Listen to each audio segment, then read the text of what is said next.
Hello, my name is Dr. Lynn McPherson. I'm a professor at the University of Maryland School of Pharmacy, and my colleague and I, Dr. Catherine Walker, authored an article titled 50 Practical Medication Tips at End of Life, published in the Journal of Supportive Oncology. My practice is in the hospital, but what do you think is the ideal, setting, and how do you think a pharmacist would interact with care being given to a patient at the end of life? What do you think?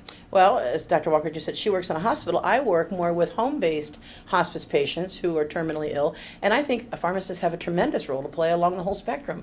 Certainly you see patients possibly earlier in the disease in the hospital setting, even before they are appropriate for hospice care, and then I see patients at the very end of the road, and I think medication management is huge when you're talking about supportive care, whether it's earlier with a new diagnosis, for example, or all the way through the end, looking at the appropriateness of medications, correct dosing, screening for adverse effects and drug interactions, and modifying drug therapy. What do you think in your practice? Absolutely. I think another important role of pharmacists, in my setting especially, and I know you deal with this in yours as well, so in the hospital I work on a palliative medicine consult team, and helping patients make those difficult decisions about goal setting.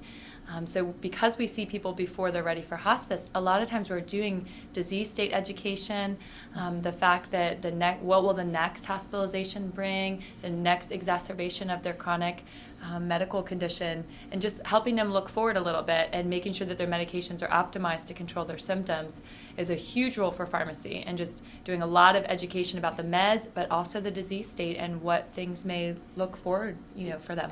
So I guess if we look at our tips here, Dr. Walker, do you have any faves? I have a lot of favorites. I do too. Yeah. What are your favorites? We actually wrote this article thinking of our top 50 favorites, That's right. So it's very hard to pick one. It's like choosing a child. It is. Some of my favorites are things like the one tip on equivalent benzodiazepine dosing. With drug shortages? Absolutely. Huge. It's huge. And I think we commonly think of opioids having an equal analgesic table, but I don't think we always think in other drug classes, we change between drugs so quickly and frequently, what that looks like and what they're worth in another drug of the same class. So I think that was important. And then another one that I really like is about asking how to ask patients about short-acting opioids. I think a lot of times we ask in a way that's a little bit judgmental, saying, how many are you taking at home? And I think our tip was to ask in a way that's a little bit more accepting, to say, how many do you need to stay comfortable, so that you're showing the patient that you believe their pain and you believe that they're taking them to stay comfortable. What about you? What are some of your faves? Well, Haldol rocks my world, professionally, not personally. So Absolutely. I do think it's a wonderful medication for treating confusion as well as nausea in a lot of our patients. So we certainly talk about that. I like the one about all teaspoons are not created equally.